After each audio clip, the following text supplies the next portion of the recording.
Ah, hello guys, hi, welcome to stream.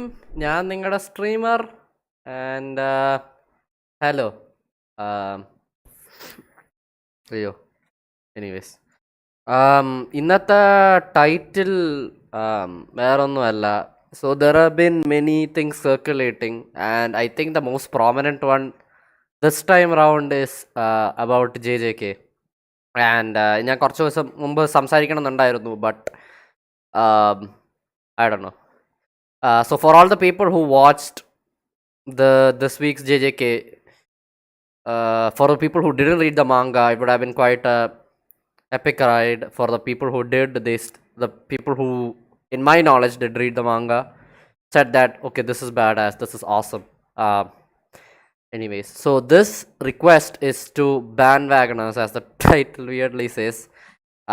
So this is just a generic thing. I'm just using anime as an example because I've been watching anime since, I guess, early 2000, like mid early 2000s, which is basically when I was still in school. Uh, so I know many of the anime fans nowadays have been, because of COVID, and they realized about like there is good content like other than live action. And for all those people who had been calling these cartoons and basically saying grow up, shit like that, to the people who did watch anime during its heyday, fuck you. Ayyo. Anyways, വേറൊന്നുമല്ല. As many people know, what's happening at JJK, the animators are being overworked, which was already a good thing. I mean, a bad thing. Fuck. I don't know. Okay.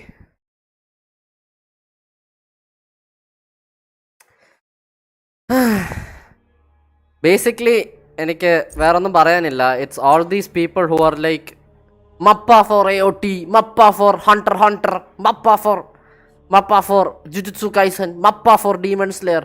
Like all these people, who just like watch like 2 minutes of something, just being like, oh yeah, this is the thing, wow. Pretty much escalated shit to that level. Like I have to say, I have to blame, like whatever unethical shit is happening in Mappa is because of the higher ups at Mappa. But what added fuel to that fire is these self-entitled fucking fans. So I know this is just a rant, and now that people are saying that JJK might be cancelled, it feels weird.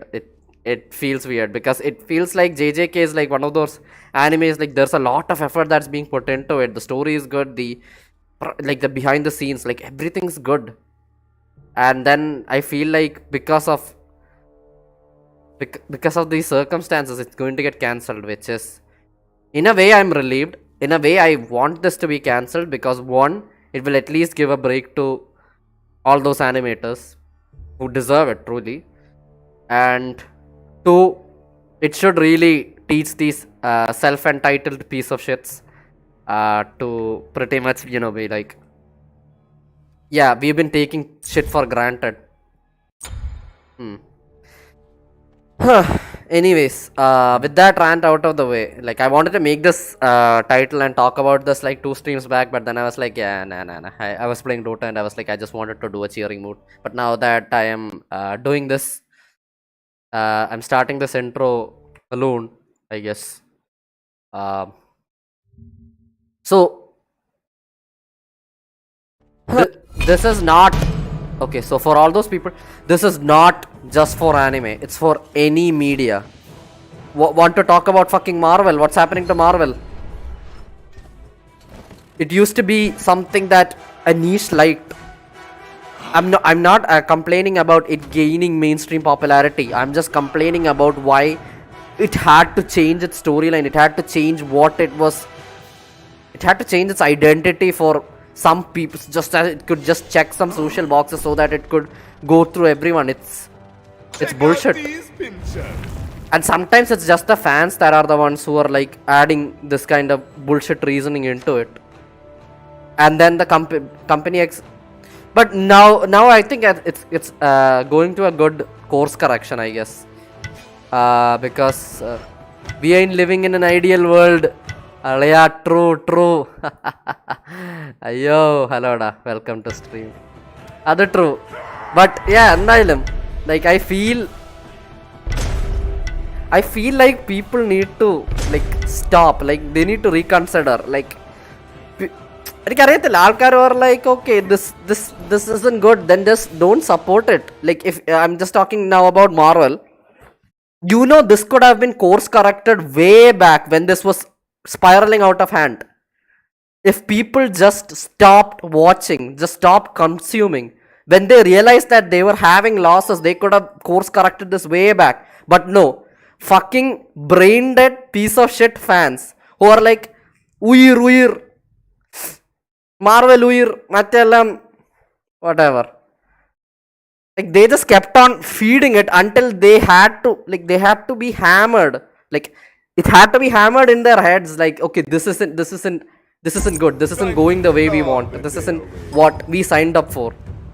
No one is enjoying it right now. Like if Marvel idu nokkuvaanengil, the Marvels, the latest failure in their what do I say, collection, let's just say, like they had to do a lot of change in plans because of this.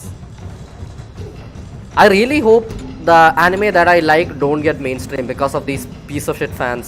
I am scared that they will ruin whatever's like precious to me, weirdly.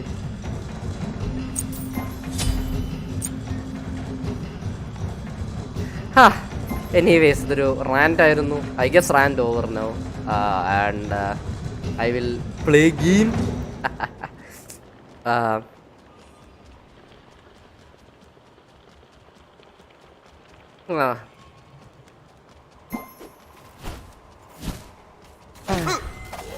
I really wish people didn't watch anime. Like when I was much younger, I wanted people to be like, okay, this is actually good. Don't just disregard saying that this is a cartoon. Just watch it. Like there is a lot of nuance and there is a lot of depth in the storytelling for many of these stories. But now it just feels like everyone's just using it as a weird excuse, or it's just, I don't know, they're just weaponizing this, and it feels very stupid. Anyways, I hope there will be course correction. I hope we can consume media how it was intended to, without any sort of third party interference. I want to go back to a world where like bullshit happens, like even if, like, yeah, it could be taken as bad press or whatever, but I would like a world where that happens. Like there were a lot of stupid shit in the 2000s 2010, and because of political pandering, I guess, many shit have been ruined, many shit have been remastered, they have been remade, and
oh, what the hell?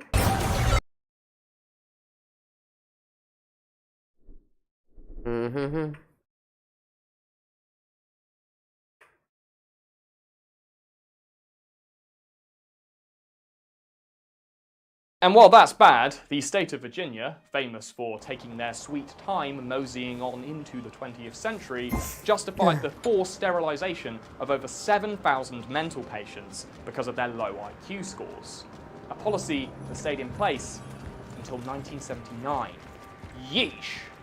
Do you care about your privacy but have the terrible habit of being on the internet? Well, in that case, you should have a VPN. And if you buy any VPN, you should use the one that has paid you 50% private internet access. They keep your browsing private and your location secret. And better than that, they will also have your email address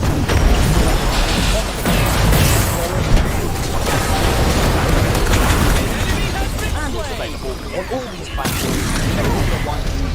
So there's no excuse. They also have a strict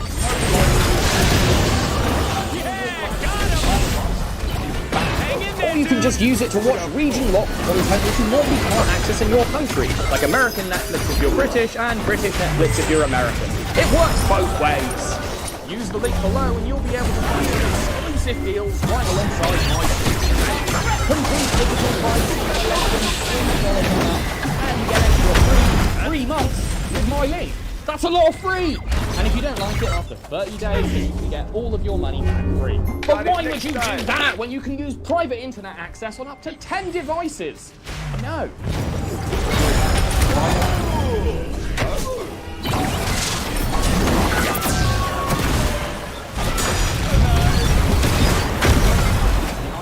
And other elite East Coast colleges were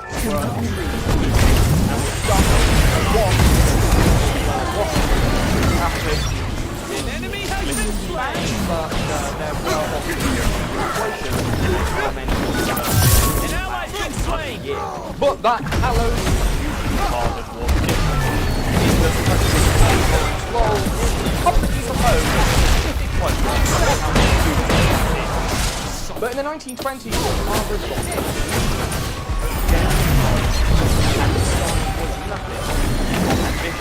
we want to create a national public examination system that every student in America can pass. This way, he believes he can create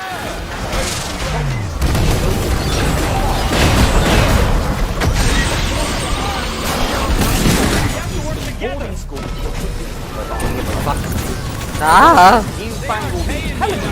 This kind of abuse like the fairest way to do it. And it was fresh off the success of his soon-to-be discredited work of super racist pseudoscience that the College Board hired Carl Reynolds to create plastic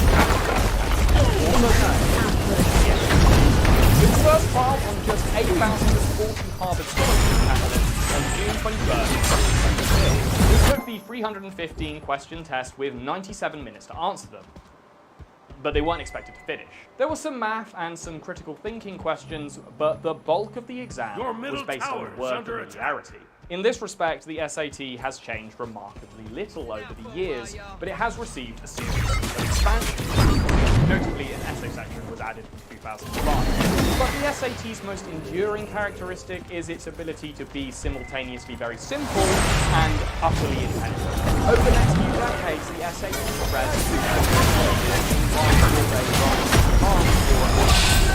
a demand exploded right after this.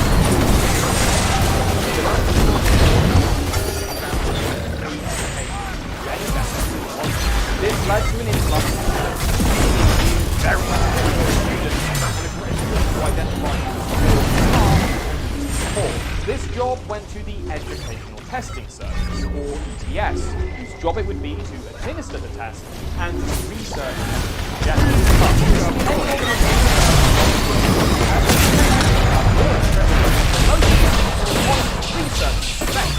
not my words, but the words of Carl Bingham in 1967. I can also mention that Carl was eugenic and became a ardent critic of the Carl was passing before creating ETS in 1947. Since then, the organisation has behaved just as Carl predicted it would, like an aggressive, wannabe novelty with learning in history. Today, actually, it's neck and neck with its long-time competitor, the AC. But in a normal year, they are virtually guaranteed. Yeah, got him! Because real customers are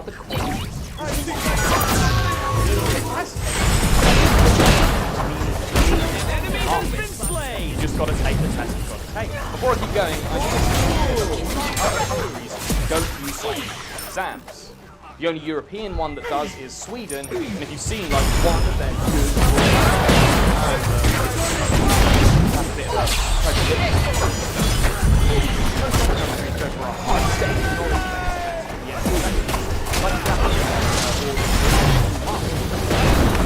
but with a country as chunky as America, but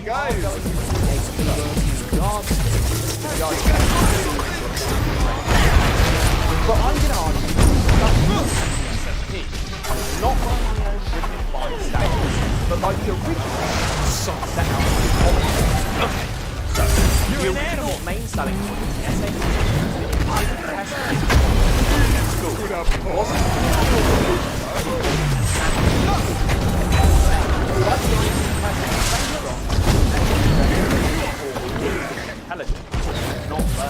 the College Board also has an excellent data to show that a student's score virtually never changed each time they took the test. That score became better totally.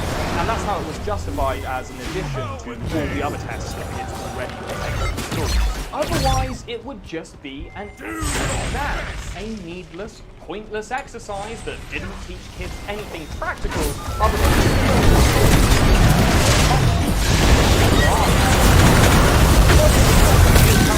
test is only worth taking if it's both reliable and valid. Valid meaning that it will predict some future outcome, likely grades in college, and reliable meaning that unreliable exam in that period was the Myers-Briggs personality. Now, Myers-Briggs was picked up by Isabel Myers-Briggs, someone who had no psychological training whatsoever, she had read a bit about Carl Jung's personality, so she put them on the graph and then made a test based on it. There is nothing clever or empirical about Myers-Briggs, simply it's boring. More importantly, it's totally unreliable, with people getting radically different results each time they take it, probably depending on the mood. At best, it's a half-decent workplace icebreaker, and at worst, it's astrology for people who like filling out forms. I don't care if you're an ENTF or an I'm not taking your personality test, it's all about personality! It's very reliable, and that was a large part of what made it seem fair. Until about 1980.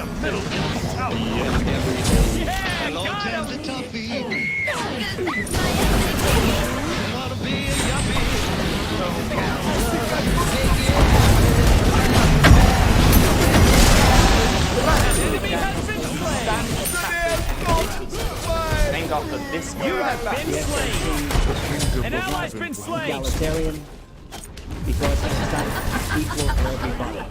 So why should you listen to Grandpa Grumpy here? Well, he was the first to create an SAT preparation course, doing what ETS claimed was impossible, raising student SAT scores. Over the next few decades, the SAT standard with courses costing thousands of dollars, pricing out poorer students, and turning Coach SAT scores into college tickets for rich kids with lower grade point averages. Hang in there, dude! The apparent validity of the SAT was causing the question too. You could argue it just took academic or linguistic activities, called them intelligence, and then compared them to school grades. The reasoning was kind of under attack. We have to work together! by the 1980s, people were seeing the results of separation. Yes, was no longer claimed that their test tool that it couldn't be compared to. Using the SAT theory was backwards. Today, these reflect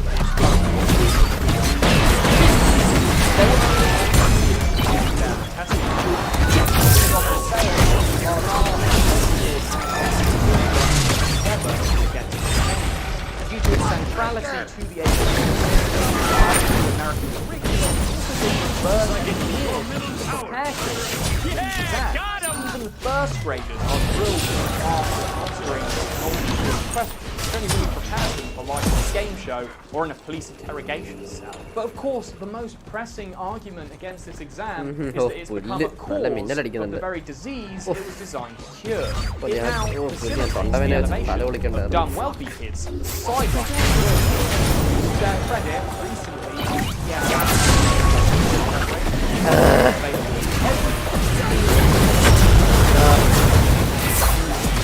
Sorry for the sounds, guys. ഞാനിപ്പോഴാണ് മനസ്സിലാക്കി ഇന്നലെ സ്ട്രീമിലും apparently എൻ്റെ start working people's SAT scores out with an additional adversity score. what is this sound called? 1 to 100, എനിക്കറിയത്തില്ല. the Noises. will calculate a student's കേട്ടോണ്ടിരുന്നു.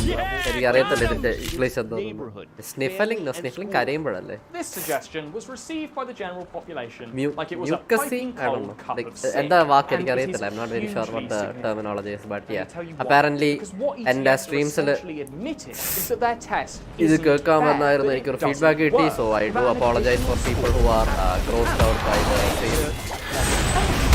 Now, I spent the better part of a month. Exams are important, and they work, but they have a use-by date. As time moves on, examinations need to as well. That reflect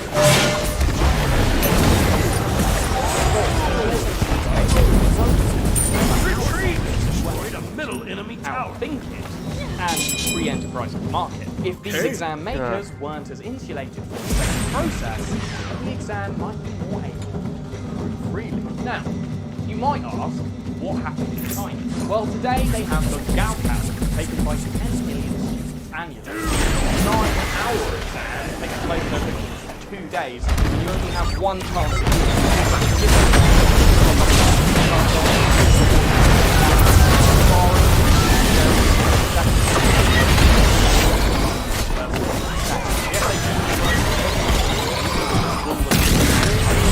At some point in most months, exams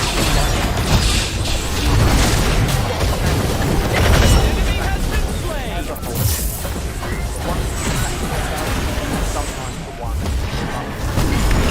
Alright, that's it. Stay long. Stay cool. And if you're already not cool, fuck school.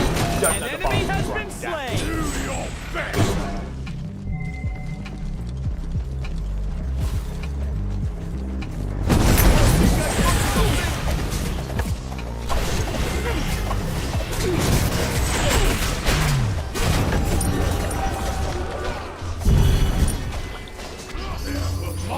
Everywhere! Your team has destroyed a middle enemy. Brazil, home of Zorti, Depo's Jesus, and Grizzly security power. A country whose passions run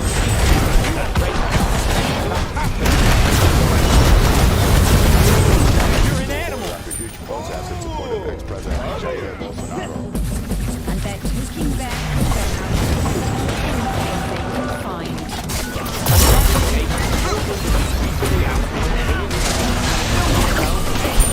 South American remake of America's own hilarious failed.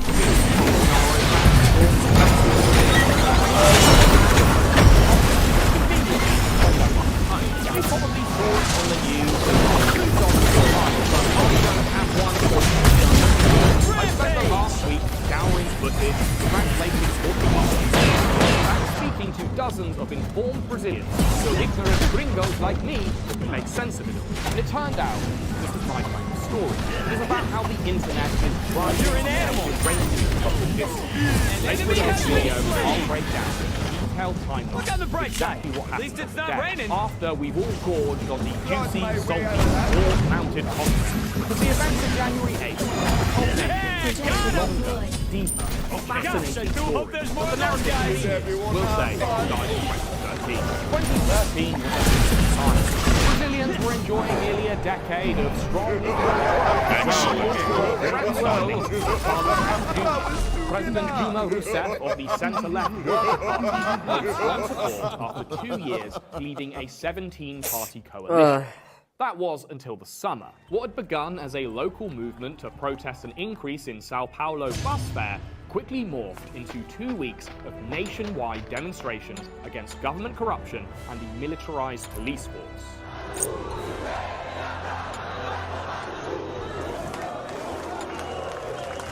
Tear gas was fired into crowds with such frequency that advice spread to use a vinegar-soaked rag to breathe through to counteract the effects. That advice doesn't actually work, but it didn't stop the police from confiscating bottles of the salad dressing from protesters and journalists. In reaction, the Brazilian internet burst with ironic memes calling for the legalization of vinegar. V for Vinegar became an online rallying cry against police violence as the vinegar uprising spread to the federal capital of Brasilia, in scenes that will look familiar to anyone living in 2023. Many local governments agreed to reduce the cost of bus fare, and on June 16th, Rainbow the federal government was pushed to authorize vinegar possession for protest and salad-improving purposes. So why am I telling you about this completely unrelated protest from 10 years ago?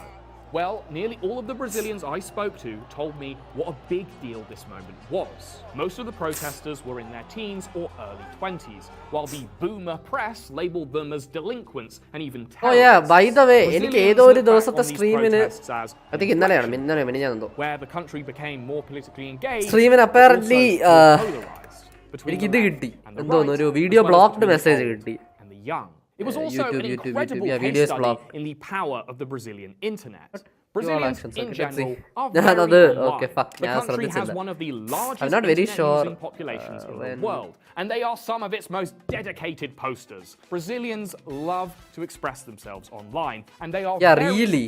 very Like, good not at it. even 10 Just take seconds. a short glance at Brazilian meme culture, and you'll see layers of irony and tasty viral tidbits that trend towards the politically inflammatory. There is also a lot of mistrust for mainstream news, because print and broadcast outlets are often funded directly by mainstream political Anyways. parties. Seremos simples e direto. As mídias de rádio e TV dizem que não temos എടേ ഞാൻ ജയിക്കായിരുന്നു ബാ ഹട്ടിനി കുഴപ്പമില്ല games happen. Wait, what?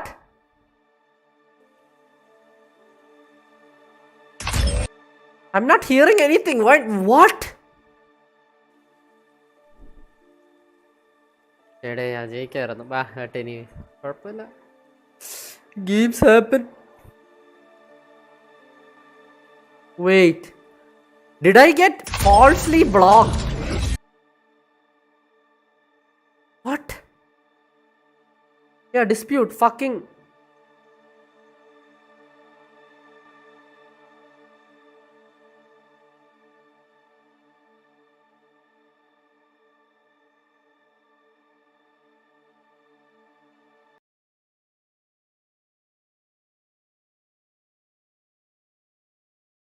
ഇതിലും എനിക്ക് ആവശ്യമുള്ള reason ഇല്ലല്ലോ. Oh wait, or is it okay? You know what? I'll do this later. Let me have this open. Because apparently ഞാൻ ഇപ്പൊ വീണ്ടും പ്ലേ ചെയ്തു. I just played the thing now, and apparently like completely muted unless I played it again, but I didn't realize that it was a thing, and now this video is also going to get blocked. So dude, this is very weird. And dude, I played the thing, like there is nothing, there's static voice. uma causa específica. So even back in So wait, 2013, the previous claims ഇങ്ങനത്തെ bullshit കാരണമായിരുന്നോ? on the internet as more trustworthy and authentic. This anonymous video played a memorable role in mobilizing the vinegar revolution. Now famous YouTubers like Cauê Moura and Felipe Neto started their careers sharing support for the protests in viral, now deleted videos. This internet-infected petri dish was the perfect breeding ground for a little-known political bacterium to spread his influence. In 2013, Jair Bolsonaro was a nobody, a federal deputy in the small, mostly irrelevant Christian Democratic Party. But he had gained some notoriety for his guest appearances on Brazil's favorite satirical news show, CQC, roughly translated as whatever it takes. Comedians on the show would investigate politicians and mock them in interviews. Anyway. Bolsonaro was brought on for people to laugh at because of the stupid, ignorant shit he said. Que se você faria que você pegasse seu filho fumando daria uma porrada nele, pode ter certeza disso. Torturaria ele? Se agir com energia, torturar, vai ser torturado. O que você faria se você tivesse filho? Yeah, so this I don't have anything to grind per se, but But many older Brazilians appreciated him for saying the stuff which they believed Shotgun, but felt like Maverick, they could no longer say. A reputation Tiger, that would prove Bandit. very useful in the coming years. Now it's time for the Surfshark ad. With Surfshark, you can travel the world. Virtually. oh yeah, by the way, I mean, apparently why Street browse Fighter, memes I in mean cold grey London Rainbow Six when has you a can browse Ying in Chun-Li sunny bundle Stockholm and Rotterdam. what's it, Get Grimlock, yourself some better Grim deals on Ryu bottles, bundle. bottles, So wherever you are. It is actually an essential tool when you are traveling in the real world, as you can use it to encrypt your data on public Wi-Fi wherever you are. I use Surfshark because of their strict no-logs policy, which means they never collect your data no matter what. Say you want to share some spicy protest footage with your favorite YouTuber, you can use Surfshark's IP rotator to constantly change your device's IP address without losing your VPN connection. Get past geo-locks and government restrictions and secure yourself online. Find out more in the link below and get 83% off and 3 months completely free with my promo code OrdinaryThings. You've got nothing to lose when Surfshark has a 30-day money-back guarantee. I'll just play one game and leave.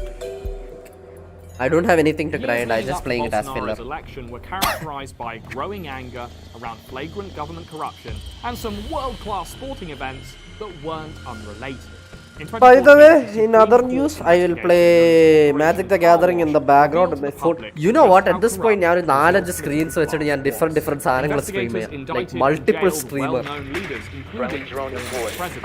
Like multiple grind A sessions. simple money laundering investigation snowballed to uncover Oh, government what the corruption fuck? on the scale of a megastructure. Vastly more money than was necessary was being poured into large-scale construction contracts for things like hydroelectric Dawn. dams, metro Nice. stations, and Olympic and World Cup stadiums. With Brazil hosting the World Cup in 2014 and the Olympics in 2016, these stadiums, slap bang in the middle of poorly managed cities, were eyesore evidence of political officials embezzling government cash. It's hard to overstate just how deep this corruption infected Brazilian politics without making a whole video on it, but one statistic illustrates it well. A 2017 Miami Herald report revealed that when Operation Car Wash began, in 2014, fewer than 10,000 electronic monitoring bracelets were being used to enforce house arrests. By 2017, that number had more than doubled to 24,000.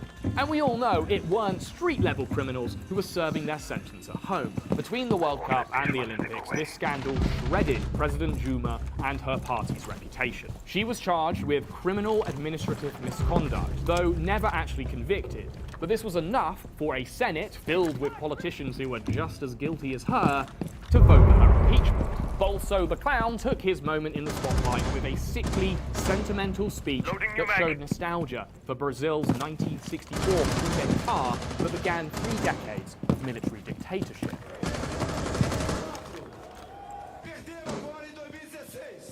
President Dilma was impeached and replaced by her deeply unpopular deputy, Michel Temer, and she didn't take it very well. My government has been undergoing sabotage. With a self-righteous and unapologetic attitude that might give Americans flashbacks to their own 2016 candidate for president. Referring to her impeachment as a coup and showing little contrition for her party's role in democratic Brazil's biggest ever corruption scandal soured public support. What we in the government believe, and what my supporters believe, is that the ongoing impeachment process is illegitimate and illegal, because it is ultimately based on a lie. Her replacement faced protests, multiple impeachment attempts, and held a 7% approval Unable rating to in the collection lead up to the 2018 election, Reconnect. which he smartly chose not to stand in.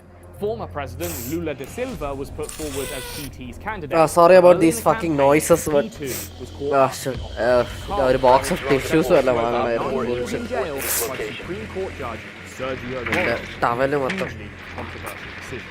Now, this is something that English ഇഷ്ടമാണെങ്കിലും language അത് എടുത്ത് reporters കളയണമല്ലോ. often leaves out when covering Brazil, which really pisses me off because I it's guess Tavel is crucial. better. Supreme Court judges in Brazil have a lot of power, and they are often accused of overreaching and using that power for political gain. Oh, no! By both sides. of political 5 spectrum. seconds to Sergio Moro became a media darling during Operation Carver for the speed and severity with which he imposed sentences for politicians. But his convenient timing in imposing Lula's conviction was extremely controversial. With some Oh, yeah, ശരിയാ, celebrating വെളിയിൽ കൂടെ പോവായിരുന്നു elections അല്ലേ? under high-profile Completely scandals, forgot that was. others seeing it as election meddling. Moro described himself as apolitical and that he didn't want that kind of career, but then accepted the role of Minister of Justice in Bolsonaro's government. If you're Brazilian, whether you I see this pinged, as man. kind I of pinged them. kind of depends where you sit. Okay, the fact that I died was stupid, but But the institutional rot laid bare by Operation Changing bags! Wash is what enabled Bolsonaro's rise to power.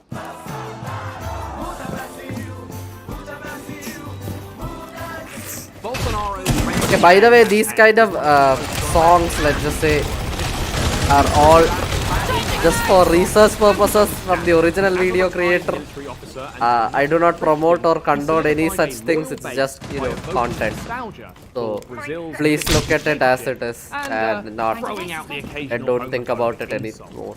Any more than what it's intended to But be. he also gained support Good, from the good. unaligned, who In watched English, him ഒക്കെ വായിൽ speak out തെറിച്ചു വിടും. emotionally against government corruption. A violência só cresce no Brasil exatamente porque é uma equivocada política de direitos humanos. Bolsonaro excelled during television debates, like this one, which dealt with the wide field of candidates by pitting them against one another in Friendly tiny last operator. rap battles. Here, Bolsonaro's informal style helped him stand out against his crack opponents, who represented the corrupt establishment. Temos aqui uma evangélica que defende plebiscito do aborto. In most democracies, television and print media protect the interest of the You are so good. maybe a little partisan, but outlets are basically aligned with a mainstream narrative. This is true in Brazil, but even more so. It should be the country's motto. Op 4 eliminated Yes, all but friendlies. more so.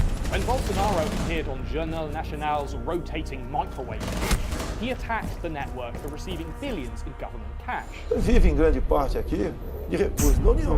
São bilhões que recebem o sistema Globo Eager Bandit. de recursos da propaganda oficial do governo. And Bolsonaro wasn't wrong. Grupo Globo received over 10 billion reals between 2000 and 2016 from federal, Lot of state, and fluids, I guess. calling this shit out, he gained support beyond his base, sowing distrust in the previous government and in the traditional media they were funding. Broadcast media and the internet painted wildly divergent narratives I'll during play the Jaeger. 2018 elections, which Bolsonaro's team Having the sex with understood the beast and the better. Jaeger. Na, na, na, A na, huge na. drama YouTuber, Nando Mora, initially made a name for himself by attacking other creators. But from 2016, he basically became a Bolsonaro stan account. He interviewed Bolsonaro You on ready 2 to separate engage Op 4? occasions, while also making time to totally shred axe in a music video mocking mainstream news for giving a fuck about the Amazon rainforest. Mora wasn't alone. YouTubers played a big role in winning centrist and 10 seconds remaining. for Bolsonaro. But the events of January 8th, which we're getting to, I promise, 5 seconds have and more counting. to do with another online group the Brazilians call Chios dos Apps, or WhatsApp Uncles. By 2018, it wasn't just young people who were being mobilized by the internet, as the older generations were getting their fingers on WhatsApp and Telegram. Unlike YouTubers, where there is a big, ugly, ringlet face flat for spreading misinformation, these groups are anonymous echo chambers. They are bullshit incubators that function like chat rooms, where conspiracy theories are amplified and even mildly dissenting voices are rejected. I've been investigating groups like this one on Telegram, which Brazilians tell me is Oh, fuck off. They might have 50 or 50,000 members, but they intersect. And that's because there is a lot of manipulation going on in the background. as rich Bolsonaro supporters have used devices to spam these groups with propaganda. These devices can send over 300,000 messages at a time and are used to spread outright bullshit. In 2018, lies spread about Bolsonaro's eventual opponent, Fernando Haddad, former mayor of Sao Paulo. These WhatsApp uncles were told that Haddad had equipped schools with erotic baby bottles with dick-shaped teats, apparently to combat homophobia. Obviously, this is mental. But clips like this spread across WhatsApp unchallenged, and many believed them. It is the older, frankly bigoted generation that were whipped into a frenzy by these groups. These were the people who demolished the Brazilian capital on January 8th, but they aren't the only ones responsible. So this isn't a video about what a terrible president Bolsonaro was. This is about the cascade of events that led to January 8th. But if you want the too long didn't read version, massive deforestation of the Amazon, one friendly operator remaining, on par with his predecessors, and a terrible mishandling of the pandemic. He did cut taxes for the first time since the end of the country's military dictatorship, which was popular, but the subsequent cuts in public service spending prepared the country all poorly. friendlies were eliminated. Living up to his tough boy persona, he claimed his athletic physique would protect him from the virus. But due to complications from his stabbing injury, Bolsonaro was in and out of hospital more often than a chain-smoking nurse. As his own scandals mounted, he lost the small section of the middle ground that had won him the election. In 2020, the same Supreme Court judge that had thrown Bolsonaro's biggest rival in jail left his government after serving just 15 months. While YouTubers like Nando Mora, who had supported him during the election, abandoned him during his presidency. They had embraced him as an agent of change, but as he negotiated with Brazil's big center, they no longer saw him that way. So Bolsonaro and his team progressively relied on the rabid enthusiasm of his loyal supporters. You know, these guys. The ones trying to talk to aliens with phones on their heads. As early as 2021, Bolsonaro said that the country's electronic voting machines were in response, down to 10 seconds. Sandra de Moraes 5 seconds started left. an investigation into Bolsonaro's. Bolsonaro has been gunning for de Moraes throughout his presidency, especially after the court blocked the conviction of Lula da Silva, the once and future president. Since then, Bolsonaro has made sure that the Supreme Court has been enemy number one for the WhatsApp uncles, who are getting more deranged by the day. In September of the same year, Bolsonaro supporters were already blocking highways in scenes that preceded the Freedom Convoy in Canada.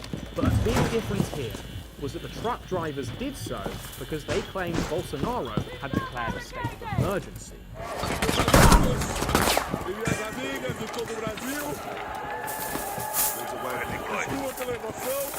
Other rumors spread that the president expand the power of the executive. Oh shit, one shot to go to the None of this ended up happening, but many of his WhatsApp. And the problem with these groups is that the way they intersect means that you never really know where the information is. People understanding why this stuff is so messy. The 2022 election was just as dramatic as 2018, but this time the anti-Bolsonaro songs were catchier than his own.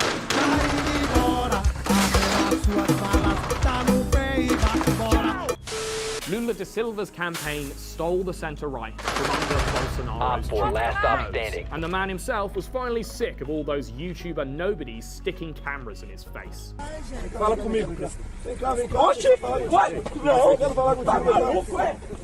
After 4 years of WhatsApp conspiracies and a more polarized political climate, violence has become common. One friendly remaining. An Amnesty International survey found that there was at least one case of political violence every 2 days in the lead up to the first round of voting. This included straight up murders and also intimidation of voters. Lula da Silva ended up winning the election with just 50.9% of votes. And after such a violent contest, it is no surprise that the Bolsonaro loyalists weren't happy about it. Truck Mission drivers failed. and Wow, crowd what a traffic photo. were Wow, eliminated. beautiful. More than 300 roads in 25 states were blockaded with burning tyres, with little intervention from the highway police. By the 3rd of November, these supporters looked like they'd run out of gasoline, so they just dumped one big tyre in the middle of the road and started singing to it.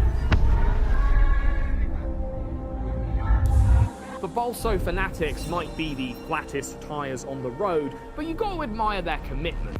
Like this water brain who kept trying to stop this truck from moving even after it had been using him as a hood ornament for the better part of 2 hours. While these protests continued in the background, Bolsonaro directly challenged the legitimacy of the election, arguing again that votes from some of the machines should be invalidated.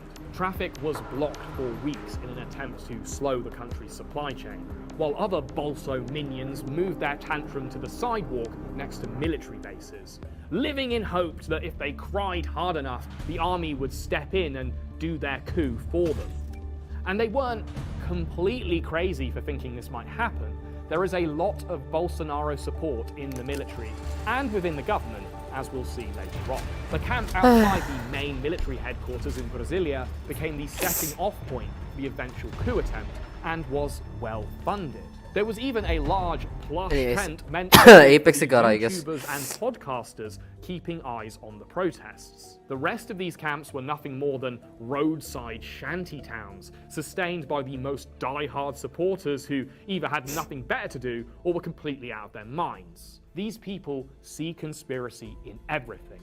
Even the rain, which became a significant obstacle for these cracked-out campers. Nós vamos conseguir, já estamos conseguindo, né? Os caras estão mandando chuva aí, ó, rápido. São poucos hoje, Whatever you say, lady. While his supporters were getting soaked, Bolsonaro put on his own waterworks, delivering a final tearful live stream before logging off and moving to the States. 48 hours before his term came to an end, Bolsonaro took his diplomatic visa and hightailed it to the land of far-right retirees and golf course gators. He was spotted on January 3rd wandering the Orlando suburbs, the guest of mixed martial arts fighter Jose Aldo, a fervent supporter and big-time Minions fan if the decorations in his guest bedroom are anything to go by. There's no proof that this is where Bolsonaro was spending his sleepless nights or that it's where he watched his opponent's January 1st inauguration, but that's how Brazilian meme artists have chosen to imagine it. While the former president was busy deciding which sauce he wanted on his chicken tender pub sub, his own yellow-clad minions kept the fight alive. One keen supporter showed his commitment by climbing the spotlight of a Huda Stadium in Recife, and refused to climb down until Jair was president again. But on WhatsApp, things were getting more organised, as codes and voice notes were being used to plan a march on the National Congress. Okay, with all that context out of the way, we're all now educated enough to understand what happened on January 8th. Using some open source intelligence skills and the dedicated input of my Brazilian correspondents, I've put this together. This is the story of Brazil's failed coup. January 7th. More than 100 buses arrive in the federal capital of Brasilia, dumping thousands of Bolso supporters outside the army headquarters, where the coup-brewing hopefuls have been camped out for months. From these photos, on January 6th, we can see that the camp had been thinning to almost total abandonment, but that all changed with the arrival of the buses. Brazilian authorities are still investigating who funded this mass minion migration, but it's clear that the individuals and companies who did were largely responsible for what happened next. By the morning of the 8th, just under 4,000 demonstrators were gathered outside the military headquarters. Most of them seem to be in their 40s and 50s, but every age group is accounted for. The crowds continue to gather unopposed, readied themselves to move. 1 p.m. Just after 1 p.m., the crowd begins a 7-kilometer march from the military headquarters to the National Congress. They are accompanied by a tiny contingent of police officers who make sure these stupider members of the crowd don't wander into traffic. 2:30 p.m. By 2:30, the Bolsonaro-supporters are marching to 3 Powers Plaza, a large open space between the Supreme Court and the office. But at exactly 2:45, a group of protesters move in unison and make a sharp turn towards the National Congress What lawn the they f- were walking past. They This easily fucker. overwhelmed the flimsy metal barricade and the dozen or so district police officers standing behind it. Now, there were two different police forces in the federal capital on the 8th. The district federal police and the military fuck off, police. Marino. And as we see more footage, we'll see a stark difference in how each force does their job. The district police were officially tasked with controlling the event, though their presence was much smaller than usual. Blame is now being levelled at the district security chief, Anderson Torres, who only started the role on January 2nd after previously serving as Bolsonaro's justice minister. It looks like Torres has been following Bolsonaro's lead in more ways than one, as he has taken his family and his haircut to Disneyland, Florida, 2 days before this demonstration, and 4 days after starting the job. By 3 p.m., protesters have completely overrun the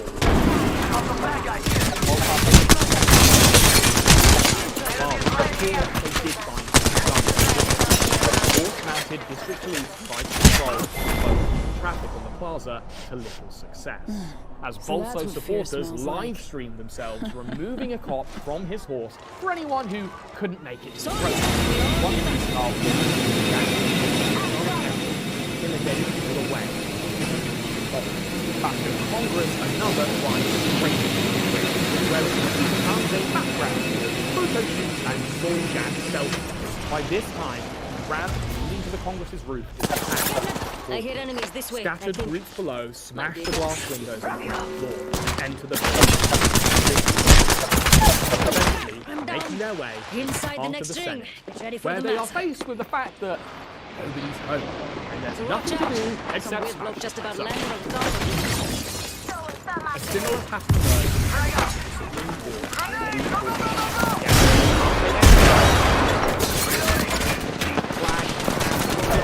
Demolished the town, setting up the sprinklers, and tossing furniture outside. From the second floor, the protesters get a good view of the final break-in.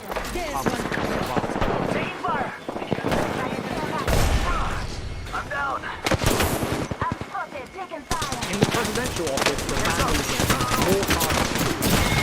No president to direct their anger at, they settle on the next best thing, the portraits of his predecessors. They even smash this 17th century grandfather clock, a gift from the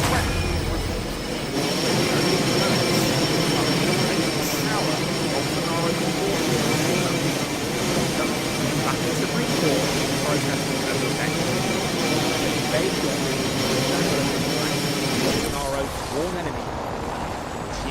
They start by sitting in his chair. That'll show him. Others decide to take souvenirs like the judge's robes. And in the case of one little rascal, his office door, which was paraded around outside the court moments later. After the office has been dragged down, the patriot attempts to take a shit in the office.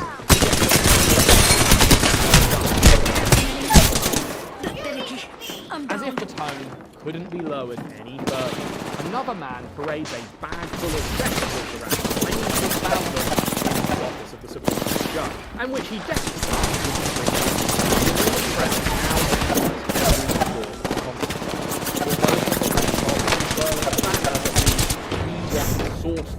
a reference to the ghost in the voting machines targeted by Bolsonaro. And on the ground floor, someone started a fire. After over an hour of uninterrupted chaos, camouflaged forces arrive to retake the Supreme Court.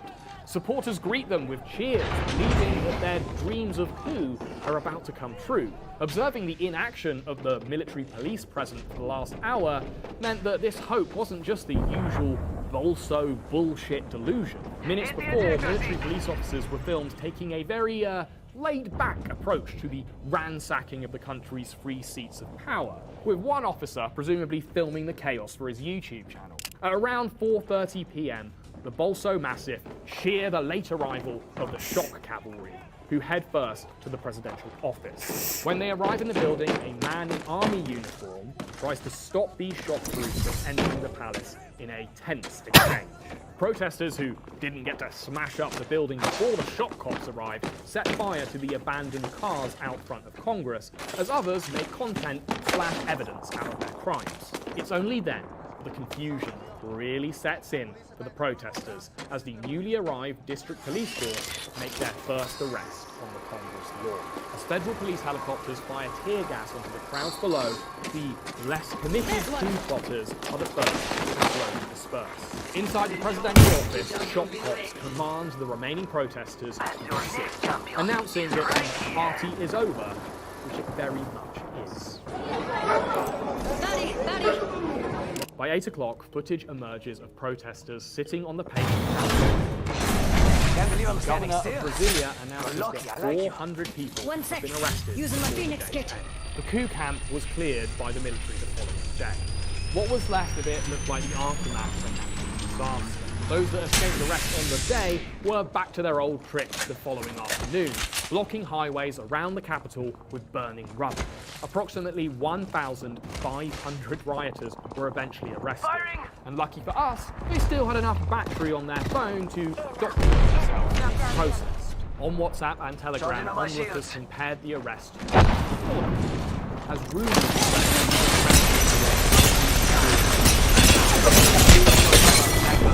mobilization also spread to groups in the days that followed, but they failed to materialize. But for every legion of WhatsApp uncles in cuffs, there is a haircut in a suit that stood the bench. Anderson Torres, the former Bolsonaro justice minister who ensured that there would be a reduced security presence in the capital, was arrested on his return to Brazil on the 14th of January. At his home, police reportedly discovered documents that would have been used to legitimize the reversal of October's election results, which Torres tries to explain on Twitter that these documents were just taken out of context. Obviously, this story is still fake. But whatever happens next for Brazil, President Lula has a tough battle ahead of him to restore unity, while many in the military and in the government still hold loyalty to the previous administration. Before you go, I just want to share two things I learned while making this video. Number one, Brazilians rule. The people I spoke to for research were funny, passionate, and so engaged with the world at large, I couldn't have made it without them. And two, toxic online conspiracy theories are not unique to Brazil. They are a challenge for all democracies in 2023. But what's important to understand is that they are symptoms of a disease, not the disease itself. People turn to angry politics and alternative narratives when rotting institutions refuse to show them a future worth believing in. Yes, there are crazy, evil people in this world, but they only get a foothold when the sensible ones stop giving a shit. That's it from me. Thanks for watching the video. Hit like if you liked, subscribe to the channel, maybe, and don't let the bastards run you down. See you next time. The games are anything but random, if your eyes are open.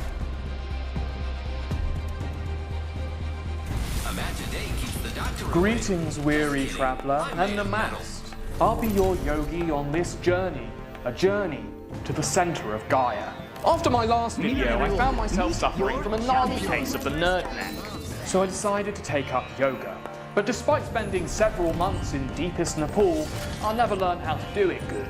Luckily, my spirit was contacted by this Instagram ad from Gaia, sorry guys, the world's leading yoga streaming service. Excuse myself. Gaia offers a platform for awakening to new truths and new ways of being, to discuss what it would mean to heal ourselves and our society. According to the sacred texts, aka their latest SEC filings, they have over 700,000 paying subscribers. And for £8.50 a month, I'm now one of them.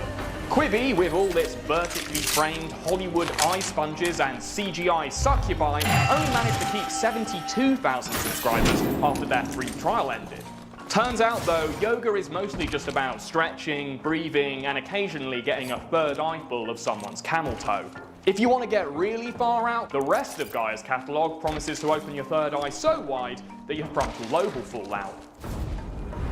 Ancient Eastern cultures have detailed descriptions of energy centers in the body called chakras. But is there scientific evidence of chakras? With over 8,000 videos centered on fringe science, conspiracy theories, and more alt medicine bullshit than you can shake a Reiki stick at, their streaming service is a one-stop shop for all your conspiratorial and reality-shunning needs. You know, when you get sick of just putting your fingers in your ears and going, Check your map.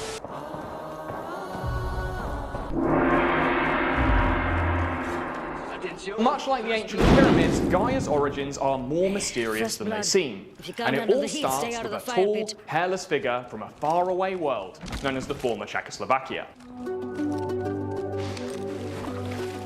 Gaia, or Gaiam as it was previously known, was founded by its reclusive CEO, Jirka Rysavy.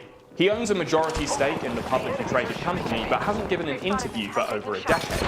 When you type his name into Google Images, all you get are these pictures of him with various celebrities from ages ago. And I'm not saying this guy is a human disguised as an alien, but I'm also not saying. Once an internationally competing player, he came to America in the early 1980s and settled in his new home of Boulder, Colorado. A beautiful mountainside town that was also a petri dish for the burgeoning human potential. Basically, it's a town where all the hippies went to die. But unlike the rest of us long-term Americans, Jirka likes to make love and money. Since his arrival stateside, he has started multiple multi-million-dollar businesses, including a local Boulder organic food market, which he sold in the mid-1980s. With those profits and the weight of his spirit arms, Jirka then acquired dozens of local office supply companies and merged them under his own, Corporate Express. By selling supplies to large companies in bulk, the company was making more than $3 billion in revenue by the mid-90s. However, the cost of all these acquisitions pushed the company into unprofitability. The stock price plummeted, and Jirka was ousted from his own company by shareholders in 1998. But much like when the Buddha finally ventured past his palace walls, or when Crash Bandicoot escaped Dr. Cortex's lab, that's when the adventure really began. While Jirka started Gaiam in the 1980s, by the turn of the millennium, he had turned it into one of the most recognized yoga supply brands in the United States. They also sold yoga instructional tapes on a little e-commerce upstart called Amazon.com, at one point outselling the Lion King. Using the power of foresight, Jirka then guided Gaiam through another series of corporate acquisitions. Even then, though, the company was daring to stretch yoga content to its absolute limit, pioneering brave new genres like chair yoga, helping you align your back or helping you prepare to get it blown out. Pak je ellebogen vast. Leg je armen op de rugleuning. Kijk voor mijzelf daar heel hoog. Healing up, hold on. Je rug moet evenwijdig aan de grond zijn. And if all that standing up sounds like a hassle, there's also desk yoga. Hi, I'm Rodney Yee. Let's take a little break and get a little release to the upper and lower back. Cascade, the head and chest forward. Take your hands to the floor and just begin to release the head. So you... Shotgun bolt. Sniper style. In 2011, the company launched Gaiam TV, bringing on Michelle Leibowitz-Dayan as lead content publisher. And this is where the company began experimenting with fringe science and conspiracy theory content. She also appears in Gaia's recruitment video, which is easily accessible on its homepage at all times. They are currently advertising for the position of Seeking Truth Researcher, which is great. That's basically what I do. Then again, familiarity with alternative history, 30,000 to 2000 BC period, is a prerequisite for applying. Now, I'm easily impressionable, and I've been tricked before. That's why I've made this easy-to-follow checklist to see if the place you want to work is a cult or not. Number 1, check for ominous imagery or pseudo-ecclesiastical logos. Sometimes we think we're human beings having a spiritual experience and forget that we are spiritual beings having a human experience. Number 2, look out for wide-eyed and obedient-looking followers. Bonus points for strange jewelry or weird facial hair. I'm Umar Wise. I'm Susanna, and I work at Gaia since we were founded as part of the team our Gaia Labyrinth. I'm Charlie Hirsch. I got some gunners to do it. At Gaia Sphere.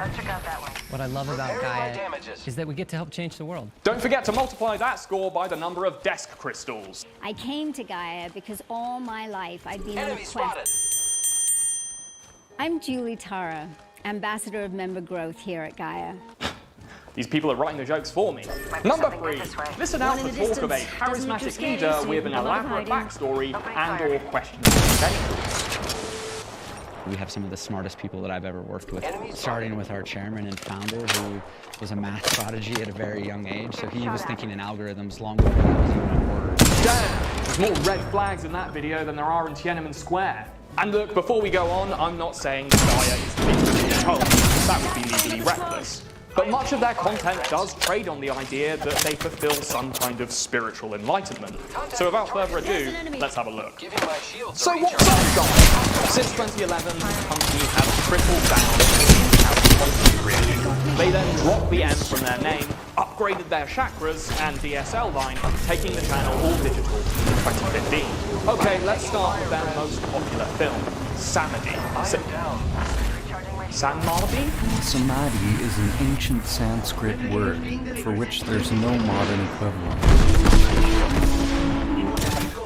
Samadhi or Samadhi or whatever is representative of much of Gaia's catalogue. A genre I like to call esoteric, stock footage, psycho magic fuckery. The immanent self is timeless. Your inner wiring grows like an ever-unfolding flower. It's basically microwave-heated mystical horror played over stock footage and then handled with occasional more lower man-esque CGI representations of what your mum thinks LSD is like. This is Maya, the illusion of the soul. 2,400 years after Plato wrote the Republic, humanity is still making its way out of Plato's cave. Problem is, Plato's stoned-out Shyamalanian twist of what if the world ain't what it actually is pretty much all this film has to offer.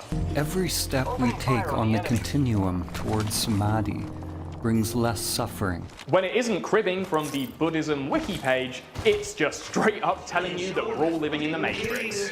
Let's check out that way. As in the movie The Matrix, we can all be hooked up to some elaborate program. It is not that you are in prison. Huh? You are the prison. Gaia has a bunch of movies like this, but I think the real draw is the stuff that they produce in-house at their Colorado-based studio. In 2016, Gaia sold their successful yoga equipment brand to Sequential Brands Group for $167 million, smoothly transitioning from selling yoga balls to peddling yoga bollocks. And it worked! From 2015 to 2019, Gaia expanded its subscriber base extremely quickly. But despite this, it was nearly always money. And this was because they were renting every quasi-famous conspiracy theorist and alt-medicine grifter they could find to spew their bullshit on their platform and bring their established audiences along for the ride. So who's on Gaia? First up is Open Minds with Regina Meredith, an interview talk show where the titular host interviews a series of new age nutjobs. Hey mates, so many people after cancer treatment that are suffering from such debilitating amounts of fatigue, including brain fog, inability to get up meals. I thought, well, why aren't we looking at energy healing for this? After 18 seasons and 386 episodes, Regina's mind is now so open that someone should probably check her skull for trepanation holes. When you went down to the inner earth and you saw the various clouds, were you in shock? Oh my goodness, especially the first couple times with all the different lights, and you know, we have special helmets that we had to have thermonuclear protection for our eyes. Just as prolific is George Norrie with his show Beyond Belief, and that's exactly what it is. Covering everything from psychic vampires to cryptozoology to my personal favourite, Hollow Earth theory, suggesting that the world is just one big old Easter egg instead of the mud and magma gobstopper that it actually is. Does it snow down there? Yeah, there are areas that are just like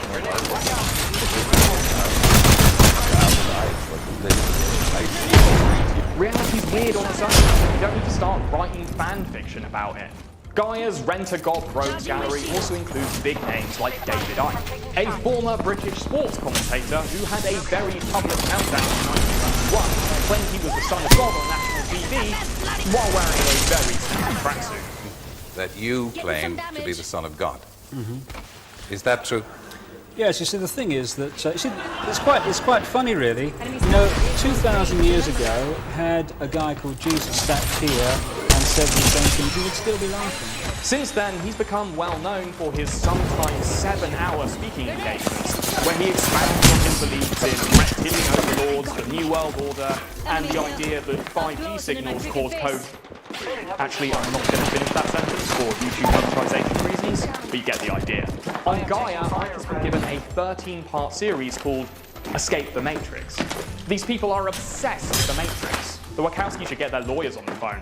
It seems like Gaia just sat Davey down in their studio and then hit the record button, allowing him to do the PG-13 version of his greatest hits. And frankly, if your wheels don't, it's pretty entertaining. He's always been a pretty engaging communicator, even though what he's communicating is ego-driven delusions of the highest order. My name's Greg Braden, and I'd like to welcome you to this very special presentation. Missing Link, the deep truth of our origin history. One of Gaia's most popular original programs is Missing Links with Greg Braden. He really hits the earth running in the first episode, where he tells you that climate change is totes nothing to be worried about. Take a closer look at this chart because it's telling us even something more profound. If you look closely, when the carbon dioxide levels do increase, when they go up, the temperatures actually drop. That sure makes me feel better. And I guess calming people's climate-based anxieties with misleading graphs is basically the whole point. What that means is that as Earth moves around the sun, it's not a circular orbit, it is an elliptical orbit. Sometimes in the ellipse, we're closer to the sun, sometimes we're further away. So we're seeing this dance that Earth is doing in a very precise way that has created warming in the past, and it's doing the same thing right now. Here, Greg is talking about Milankovitch cycles, a generally accepted theory about changes in the Earth's long-term orbital cycle that explain why we have ice ages and shit. It is also commonly and willfully misinterpreted by climate change skeptics who wish to discount ideas of human-caused climate change. What they conveniently miss out is that the Milankovitch cycle suggests that the Earth should be cooling right now rather than heating up. If you want to know more about this, I've left a link in the description where NASA will explain it better than I or Greg will. Although I can't help but think that the only reason this guy doesn't believe in climate change is because he doesn't want to stop using all that hairspray. Look at that thing! It's so thick! It's like a horse's mane in 0G. The technologies that are in these classified projects, quote-unquote free energy, zero and flux field generation systems suppressed. But by far my favourite show on Gaia is Microdose, ADHD-friendly brain blasts of all your favourite conspiracy theories. There's one on chemtrails, interdimensional beings, free energy, and pyramid power, whatever that is. I became interested in what was going on, started researching the issue, which many people refer to as chemtrails. Angels will appear in the form that we're most receptive to receive their messages. That and the spoon broke. It's basically the QAnon reading list, if QAnoners could read anything other than 8 forum posts. And if you get Gaia, I do actually recommend watching these, but watch them on 2 times speed after smoking a load of DMT. Makes you feel like being experimented on by the CIA. If you really want to go into you can catch all the Gaia liars at their 250-seat theatre that they call the Gaia Sphere. But if you can't make the trip all the way to Colorado, just get the New World Order and read your thoughts through your car's radio waves, then you can still access all these special live events by paying their premium membership fee. Man, this shit better be good. Round 5. I'm Bruce Lee. Come and join me on the biology of belief and a for your life. Damn, I must have missed their lecture on the physics of feelings or the archaeology of anus. Then again, it does seem to be what all these speakers are talking out of. But clearly, I am in the minority of Gaia subscribers who feel this way. In terms of profitability, 2020 was an exceptional year for Gaia, gaining nearly 130,000 new subscribers. Their subscriber growth and retention is as impressive as it is depressive. And their in-house content seems to be what people stick around for, representing 80% of the service's total viewership. And despite not being able to hold events for most of 2020, their $299 premium membership is a driving force. Gaia is obviously popular, believe it. But looking at the bad reviews on the Better Business Bureau and Trustpilot, it seems that feeding Gaia is pretty tough. A litany of complaints revolve around being charged despite cancelling their membership, or being charged for a full year as soon as their free trial ends. You could argue that this is evidence of some unethical business practices, or just a testament to the relative intelligence of people drawn to Gaia in the first place. You can make your own mind up on that. To see what these people really like about Gaia though, I joined their thriving online community. When I joined, they gave me the super secret password to their slightly secret Facebook group. With nearly 30,000 members, reading the posts in Gaia's inner circle is like being schizophrenic. Cute pictures of fetal dolphins sit uncomfortably next to psychic messages from people claiming to channel the spirits of interdimensional beings known as the 9D Arcturian Council. Yeah. More concerning though are the regular messages from Gaia fans who are looking for alt medicine solutions to their real diseases and ailments. And that's where Gaia goes from being goofy to god-awful. This is a time in history where it's not enough to know. This is a time in history to know how. I'm Dr. Joe Dispenza, and I'm going to show you how to rewire your brain. Another popular Gaia original is Joe Dispenza's Rewired, a 12-episode series devoted to the mighty power of the placebo effect. Not gonna lie, I'm pretty good at this. Ooh, you know it's going to be good when it starts like that, and nearly all Gaia originals start with this disclaimer. I've learned that we're not hardwired to be a certain way for the rest of our lives, and we're not doomed by our genes. In fact, we are marvelous at change. Dr. Joe positive vibes of a self-help guru. Basically, when he isn't talking shit, he is selling a philosophy of personal empowerment. And that's fine. The problem starts when Dr. Joe, whose doctorate is in chiropractic from Life University in Atlanta, starts to tell people that they can heal their real diseases with the power of their minds. I want to start off by asking you a strange question. What does it mean to you to be supernatural? To me, being supernatural is to be able to change your body by thought alone. Author of the best-selling The Placebo Is You, his basic idea is, if you believe so. Okay, let's see.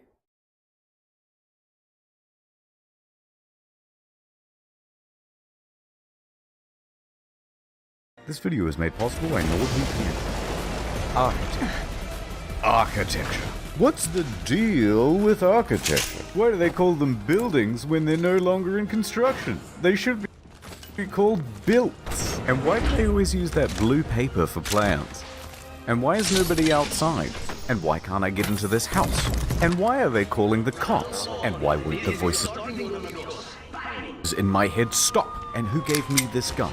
All this down there on this episode of In the Quarantine. You know about that building? What had all the reflective bits on it, and then it caused some fires? What the fuck? No. Okay, here's how I remember the story goes. There was a guy, his name was Frank Gehry, and he was commissioned to make like a new opera house, I think it was. So he goes, you know what? I'm going to make this thing that actually looks like a big piece of shit. It's all made out of glass, stainless steel, or concrete. Right? Those are the three ingredients they know how to bake a cake with now. Right. So he made this thing, and it looks like a big crumpled up piece of paper. What they didn't realize is they didn't take into account, well, there's this massive ball of plasma in the sky that seems to shine a lot. The moon. The moon. How many vending machines are on the moon, Smet? Shut up. Over one per person. I fucking love vending machines. And it can reflect, right? Those beams just shoot off in the other direction. Right. And sometimes they strike other buildings. So, you know, you'll be in the 20th floor. Got one here. Opening fire. Broken enemy shield. And all of a sudden you're getting this big bright light in your eye. Oh god. Right. It's Frank Gehry's building coming right through the window, and then sometimes it would concentrate a ray like right down on someone's parked car. Right. There's some good images where there's like people's parked cars and they've just got, like, yeah, it looks like a death ray. Holy shit. Burnt right over the top. That is interesting. Yeah, I thought so. I hope that's true. I do too. After the recording. Enemy shield cracked.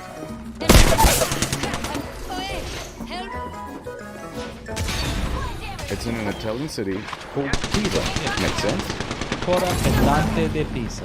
Oh, the tower is situated behind the Pisa Cathedral, and it's the third oldest structure in the city's cathedral square. The tower began to lean during construction in the 12th century due to soft ground. This is a weird one because it's one of those things that you're not actually allowed to fix, so you've got to stop it from falling over.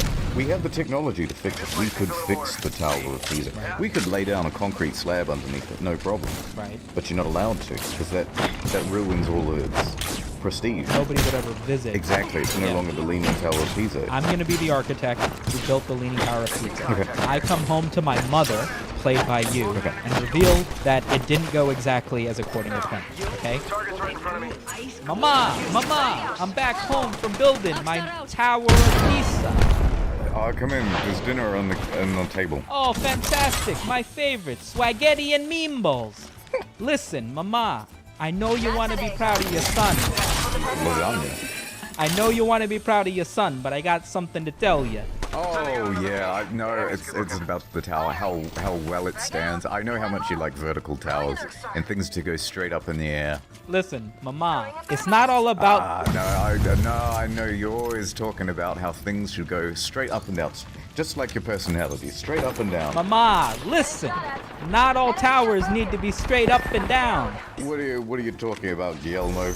I gotta be my own man, Ma. We can't just be doing what Dad did. My tower, it's, What's wrong with it? It's leaning a little.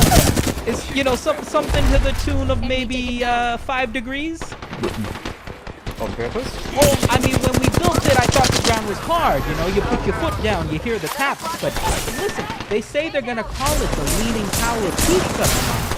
You're just son. I'm gonna be honest. I'm taking this lasagna and I'm putting it back in the pantry. But Mama, the tomato sauce is perfect. Non è devi tornare. Like imagine like moving down and I'm looking next door and I knock down whatever shed was nearby and I tell them, hey, I'm gonna build myself an apartment. Yeah. But I have an architect to do it and it's just like a big reflective satellite just right into your fucking wrist, right where the head of your pillow is. Yeah. Could they stop me from doing that? Like, it's my house, right? I have to worry about the sun? No, fuck that. I'm just gonna build my house, which is a satellite dish. Yeah, you probably can't. You probably have a difficult time getting permission from the council. Well, they wouldn't know. They're gonna factor in the reflection of the sun. Fucking Disney didn't. Put big radioactive stickers all over them. Right. Just one giant bird. Nothing but just 4 miles. Just swooping in and out of the fucking yard. Yeah. That's probably legal. And you can just get like all of your neighbors covered in shit. Right. Mother of Bella. That's probably maybe it didn't. A lot of these look... I mean, I think a lot of these are just good. This stuff looks pretty good. You know how difficult it would be to clean some of this stuff? Yeah, especially since they made it all white. I know it kind of looks cool, but at the same time, I can't hate this stuff. This looks to me, although it looks modern, it looks to me like a matchbox. Yeah, it looks like you can slide down the side of it. This is a fantastic design for, say, a luxury cruise ship. Yeah. But as a building, it's like shit. Oh, how do I get in the front door? I don't know. Just keep walking around and around and around until you find one gap. No windows? By the way, or like little peeking windows on this one? Seems like a bad haircut. Johnny Bravo. And look, they've built it on top of this beautiful building down here. Yeah, this isn't exactly what we meant by having a modern addition to these rather old-looking buildings. People need to come to us for ideas, man. That's what I'm saying. They do. I'm tired. You know what? I've got another idea as well. Have you ever seen the centre of Australia? I haven't seen Australia outside of Roadrunner cartoons. This is outrageous. Livable. Uninhabitable. Wasteland. Nothing. It's like Mars. It basically is, but like way hotter. If you're stuck here, you'd need to go underground. Why? Because it's too hot on the surface? Yeah, you'd end up with regularly 45-degree days. Quietly. Oh, that's crazy. Yeah, it's a desert, but you look at this, right? And there's an obvious solution to the problem. Skyscrapers? You start digging a big fuck-off channel, and you go like from there to there, and then you just let water flow right through the middle. And the only reason they don't do that, because of all these people who are like, well, there's a desert movie, and it would be quite disturbed if you dug up some of the sand. Probably accurate. We're all residing in like 4 cities. They're the only places you can live in this desert continent. But if you just made a big channel and made this arable land, we could all spread out, and we're the same size as the continental USA. We could be the next USA. We could fit another 100 million people there. Why don't they do it? The lizards. What do you reckon that would cost? Geological disturbation aside, neither one of those were real words. What do you reckon that would cost? Like a communal effort? Okay, you could certainly compare it to the Panama Canal. $375 million. That's cheap. That's including 10 million paid to Panama and 40 million paid to the French company. So assuming that Australia did this themselves, we could actually knock 50 million off that price. Australia logistically is a lot easier than Panama, and you don't have to work through, you know, any of the corrupt government systems. We have all of the machinery here. We're a massive mining exporter. Oh. So we can just dig these channels, you know. In my head, I was picturing like a Call of Duty airstrike through the entire thing. That we would have done in like, you know, 4 days or something. Yeah. We definitely wouldn't be able to keep the lizards after that, I guess. We'll overestimate, right? So 3,000 divided by 80, which is kilometers for the Panama Canal, 37.5 times 375 million equals 14 billion. That is so cheap. Think about the fucking internet historian theme park we could fucking put together with all this newly found inhabitable land now. It's a slide, and it starts at 80 Mile Beach. And it ends at the hospital. Why don't they do it? The lizards. When are they going to give this thing Windows? That's what I want to know. What's it running currently? I gotta stop making that joke. So we'd give it some Windows. We could also add an octagon at the base for UFC fights. It's already a giant cage. The only rules are there are no rules. If you added some curtains. Oh, look at that. And then it's like, right, 6 p.m., close the drapes. Right. And then you know that the Eiffel Tower is shut. Yeah. And everyone inside can get some sleep. Next one, Frank Gehry. This guy. Gehry. This is the one everybody would know. This is the one yeah, this is in Czech. I've seen it. Yeah? Yeah, I mean, it's kind of neat. I mean, his whole thing is just sort of like Wonka-esque buildings, right? If you plan this in advance, is it particularly tough to take a normal-looking building and just sort of give it italics? I mean, I guess that one's kind of cool. It's cool for the novelty, I guess. I mean, if you stuck all these in the same city, it would just kind of feel like an amusement park. Hold on, we can design one of these. I reckon you could do a lot just by sharpening all the curves. Okay, so if we took this and then maybe curved. Right. Get rid of the black and then another one. Right. And we have right here the new Frank Gehry building. I mean, that's pretty spot on. Is there anything you want to add to it? Well, it's got to have a 5G antenna. Of course, I mean, of course. It's not modern without that, you know? 900 million. That's a bargain if you think about it, considering that it took 4 cars to make. I think you should go to architecture school. We could use you here in the States. All of our buildings are boring. Ad time. On YouTube, NordVPN is known as one of the most easygoing sponsors. Losing their spot is a real test of skill. For the speedrunning community, doing it the fastest is considered the ultimate challenge. In April 2020, a new record was set. Here we go. Ready up. Go. Herder, it's me, NordVPN man. I just had sex with your wife. SwordVPN is the best company ever. VPN stands for very good name. I'm going to nordvpn.com/incognito because it gives 70% off a 3-year plan, and I tell everyone that I have a massive... Look, I can be anywhere in the world. Oh my god, he's in Singapore. Brazil captain, UK captain, now he's in Australia. How is he so fast? Is he teleporting? Captain, he's inside the building. Oh, fug. Oh, shit. Oh, fug. Got him again, boys. 70% off a 3-year plan. Use code incognito. There are sexy foxes in your area. Use it to look at international content. God knows there's nothing new on the main channel. Internet go brute. Equivalent to only $3.49 per month. Return free in 30 days if you need it. You're locked indoors with the virus and you need more stuff to watch. Get international catalogs of Netflix totally legally. Wink. Free BBC. Wink wink to get the free content. I agree. Shadow Man here. Fuck off. Oh, stop that. Not today, Grand Squad Leader of China. NordVPN, it's my only weakness. Fulfill your dreams, get more content, give me money by signing up to Gord VIP and getting a 3-year plan. Links below. Explosion, explosion, Frederick Knudsen, explosion, NordVPN, the thinking man's VPN. Time. Making contact with enemy. This way. Do you know, I think my least favorite fact. Oh wow, okay, here we go. Is when bring up the topic of the Colosseum. Right. And someone goes to, they used to close up the whole Colosseum and then flood it and then have ships back in there. Right. Yeah, everybody knows. Right. Shut up. I knew this girl and she was a friend of a friend. We got into this sort of discussion and we did some very different views of the world. I just came back from this trip to Europe. I went to the Colosseum and it was just the most beautiful thing in the world. She doesn't really understand irony. Right. And so I just went, Colosseum's shit.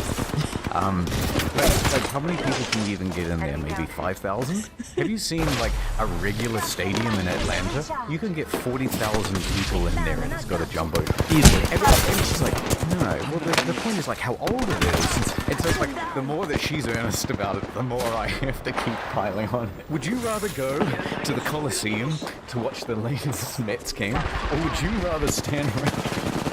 I feel like you never have an option other than to double down in that situation. It's like, well, I'm not just gonna go, oh, I'm joking. Like, you're gonna get this eventually, or we're both gonna die. Like, she's still convinced that that's my viewpoint. Le Corbusier. Okay, so what did he do? This dude looks like he does Holmes again. Oh. Wait, what do you think of that one with the colors on the front? This one. I think that is beautiful. Look at the beautiful building. Flash color on something that's otherwise just like steel and glass is kind of not fancy. Unique, I guess is the word. I can appreciate the color, but it looks like they've branded it with like a Tommy Hilfiger logo. Yeah. And then the flag of your country no one wants to visit. Yeah, I mean honestly, this looks like a bus stop. Yeah. This looks like where you stand waiting for a bus. I built this in my 100% I built this. This is exactly. This is supposed to be the best design work. I mean, architects only get so good.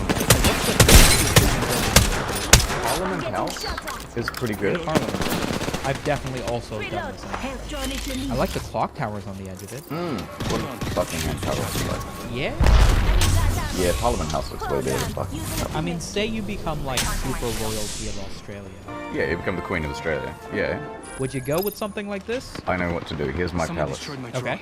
I'm excited. You take this, right? I think that's pretty good. And then, of course, 5G. Nice. Boom. Give it the Frank Gehry. Just give it a slight, just a little something. Frank Gehry. Nice. Legit though. Legitimately, that looks like a Frank Gehry building. Who gets to live at the top of the pyramid? The ghost of the dude that they buried at the bottom of the pyramid. Oh, right, that makes sense. What do you reckon of this kind of architecture? Simple. Simple's one way to put it. Yeah. We could do this in 2 weeks if we wanted. This is easy as shit, dude. Like, if you start from the top, it would take like a week.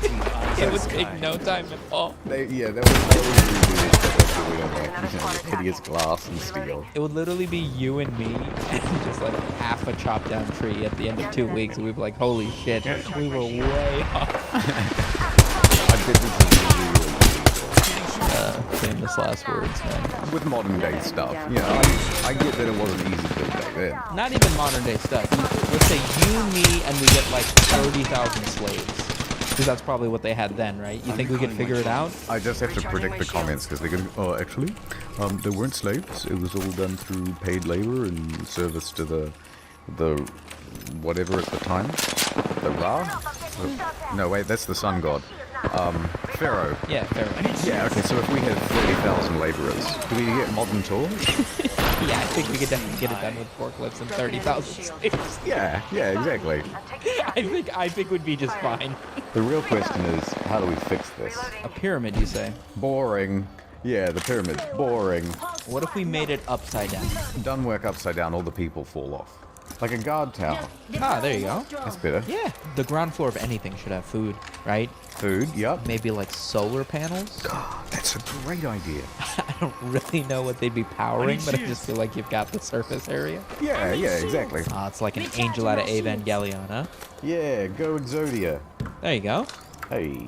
I feel like we could do some terraced rice paddies. Yeah, you get what I mean, right? Yeah, you can have it like running down. Everybody needs grain. Yeah, the Egyptians really were idiots, man. They didn't think of a single one of these things. I know, right? No imagination. What do you like? Triangle.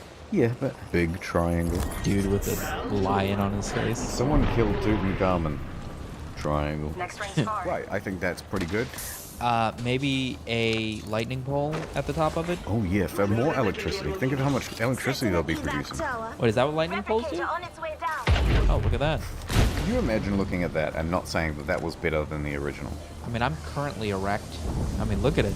Speaking of erect, you ever noticed this building? Ah, yeah. I've been there. It is enormous. It is. I had no idea how big it was. Wait, I mean, compared to what, though? I saw it as, this is like a 10-story house or something. Fuck no. No, it's much bigger than that. These things are actually really tall, these poles. Yes. I mean, those things are probably 10 of me, yeah. And then you compare that to that. Yeah, it's a big one. I remember seeing it the first time and just going, holy shit. Yeah, it is just about the highest point in pretty much all of DC. A philosophy he calls organic architecture. He believes in designing structures that are in harmony with humanity and their environment. Right. That's pretty good. This was his house. Holy shit. Oh, what do you think of that? It looks like... That's a nice house. If you told me this was just a zoomed-in picture of like a little thing that you put on your desk that flows water, I would believe it. Look what this is. It's in between a whole bunch of trees. Right. You're not going to get any good 5G signal out here. I think you'd want that. Like, the architect might have something to say about it, but you know what? He had his go. He's dead now. Don't worry about that. There's got to be exactly at least one architect who would tribute his architectural career to Minecraft. There has to be at least one. You're not entirely wrong, because now when you go to the city, and it's nothing but 3 building materials. Steel, glass, concrete. Right. Because those are the cheapest things, the easiest things to work with. So now in this virtual world, we have everyone reviving these beautiful classical styles, and they do it in Minecraft. Right. Look at that. Wouldn't you be so proud to have that in the middle of your city? And then compare that to, like... Egg. Yeah, who wants the egg? The Easter egg. One of those things you ask Google to. Oh, a Google Home or whatever. Yeah, it looks like that kind of design. Yeah. God, that thing be loud as shit when the alarms go off, huh? There are 3 events tomorrow. This doesn't look all that bad. This almost looks like a little segment on the show. That is gorgeous. Mind Your Manners by Emily Richardson. Why isn't her name showing up as the top architect? This thing shits on this. We gotta play some Minecraft. This would be an appropriate co-op. Let's see how well the radical is. Well, maybe we could do that on Twitch. Yeah. We decided the daily thing, so I guess. Doing some days. Oh, I think I have a Twitch. You do? Oh, look at that. You know what I always kind of got jealous of is like in America, right? The country is not all that old. It's, I mean, as new as it gets, really, if you think about it. When I watch travel videos and like food videos in like England, they'll have like just squared up looking buildings or like castle looking buildings, or just like a pub. Yes. But it'll be like 700 years old or something stupid. Because the country's just been around for so long.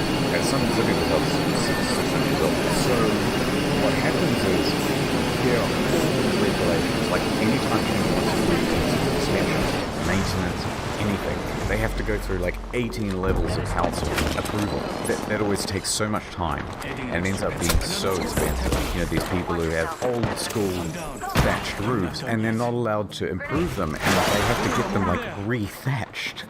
And they can't just get a regular roof. And they're tired of it and they go, you know what? Electrical fire. Yeah. Does Australia have any famous buildings? Yeah, we got one. Oh, yeah, that one. E. Sherman, 42 Wallaby Way, 6. That's the address, right? You Petra. I don't appreciate this. We've got a beautiful building. It's called that one. Aha! It's a bit of that one. That is quite good looking. Sydney Opera House. It's huge. Yeah, it's pretty big. And it's like right on the water too, which is nice. Do they actually do opera there, or is it just like a big like NASCAR circuit on the inside? Yeah, they do opera. And then they can use that like a generator. And then boats can kind of come in there and people can sort of jump off into the spinning wheel. Right, Put yeah, them yeah. down on the platform and boom. Who would say that's not an improvement? Yeah. So they spin, right? Yeah, they spin. And then they generate electricity. That's what powers the opera. It's in the water. Ah, perfect. You could probably show this to somebody who doesn't know what the Sydney Opera House looks like, and they'd probably just accept it. Oh, those spin? Oh, interesting. So, I mean, like, this comes free, and then they just drive this thing around the city. Right. And then everyone just hops on the Sydney Opera House. Right. And you just drive that around downtown. You catch the Opera House downtown? Yeah. Sydney Opera Boat. Yeah, Sydney Opera Boat. Pretty architectural, right? It's rock, yeah. I mean, this is primitive. The most working out is your head doesn't actually get bigger, so your body gets enormous. Yeah.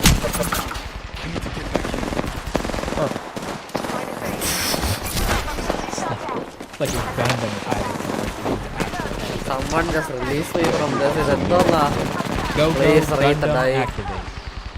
Whoop! It's crushing time. That's pretty good animation right there. Oh, sorry, Smeeto. I'm going into a tunnel. I enjoy.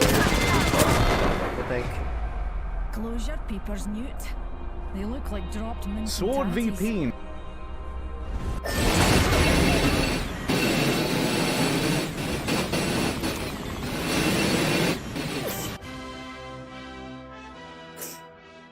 Greetings, comrades, and welcome to the Soviet Anyways, Union. Apex It's on the take another 1978 because I and don't things are want to going great. We were the first nation to suffocate a dog in geocentric orbit. I just did and we it also to set do off the deities world's because I got largest those are the nuclear deities in weapon. a But those glory days event in are somewhat and I behind got us. everything I Our want from the vast event. empire may cover Right now. 1/6 of the So, world's landmass, but most of it is an uninhabitable wasteland. But hey, what the USSR lacks in beauty spots or arable land, it makes up for in fully automated luxury anyways, communism. I'll just I hope I have some nothing more ever time, I changes. guess. I have a reliable job working in wait a a collective minute. shoe factory, Wait all the a minute, potatoes did I could I- possibly drink, and my first colour TV. It sure beats the old one that I I'll watched just through play a a bit magnifying of glass. what do you say, I can Magic now the clearly Gathering. see what's happening across You know, I have our like one empire more. of equality. I need enough and to what our like grind. especially equal leaders are up to, and more importantly, what products they deem me worthy of. Because everything is created by state-run industry, nearly every advert is just letting me know about the local availability of certain products. Like this funky ski-themed number, telling me that lemons are here and they're fun for the whole family. Or how about this one for our only available brand of washing detergent? I may never have seen a washing machine before, but now I can thanks to my trusty Ekran television set, and because of our dear leader, Leonid Brezhnev.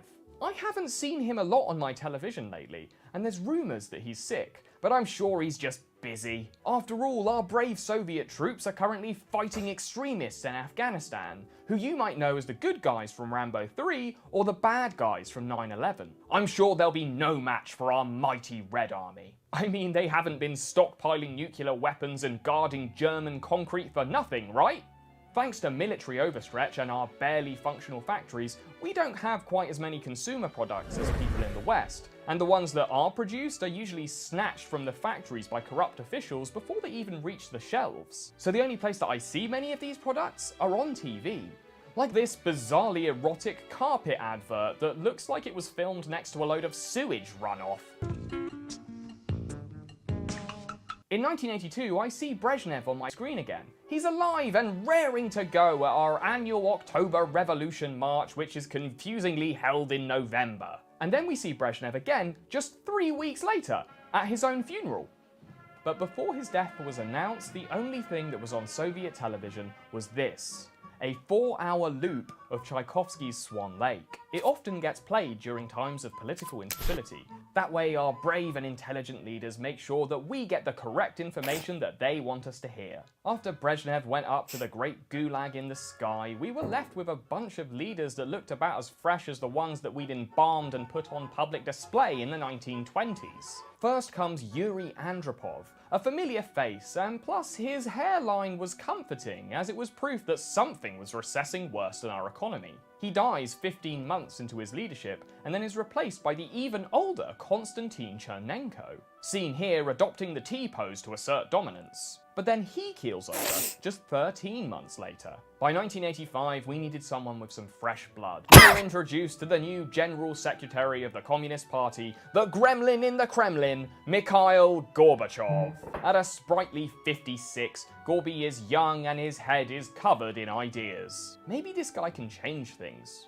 if he can get his plans approved by the country's real leaders, the KGB. KGB stands for Komitet Gosterovanoi Bezopastoyi. They are a highly sophisticated secret police and surveillance network, employing over 500,000 people, including this handsome KGB agent who's currently stationed in East Germany. As well as spying on all of us, the KGB also has a specific department that's job is to ban Western media and foreign influence. But culture has a way of getting in through the cracks. Much of the Soviet Union's video work and commercials come from the same place, the satellite state of Estonia. And most of the ads come to the mind of one praised Estonian ad director, Harry Egypt. But the thing about Estonia is it's the one place in the Soviet Union where the television stations, meaning that television-only Oh wait, is my system lagging and it's not the game? Egypt Because clearly one of these. I love a good challenge. Weak of the insidious influence of Western decadence.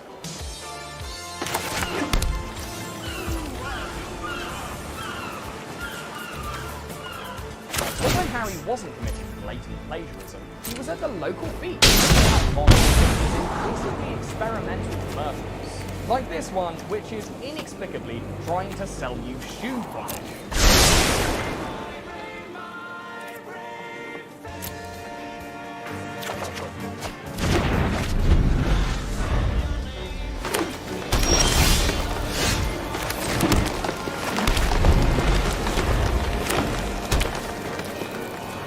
But he's probably best known for outrageous earring sequence, which is all about advertising the delicious taste of chicken thighs.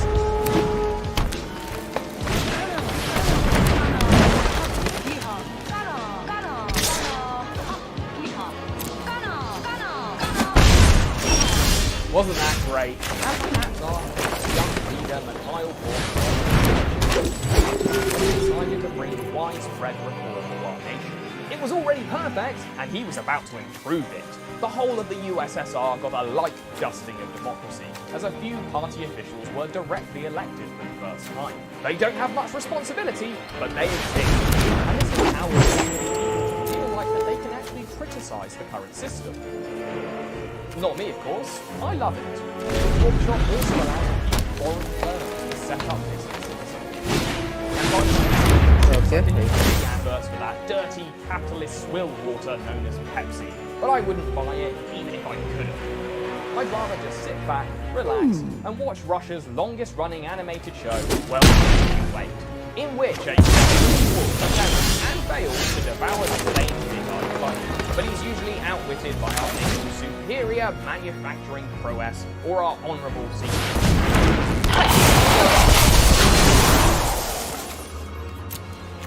An official announcement from the Council of Ministers. There has been an accident at the Central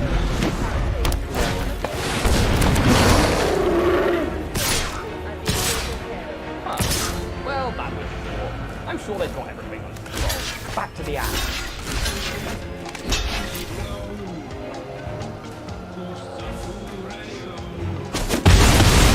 Come on, that one was good. 3 days later, everything's under control. And the foreign reports of the death count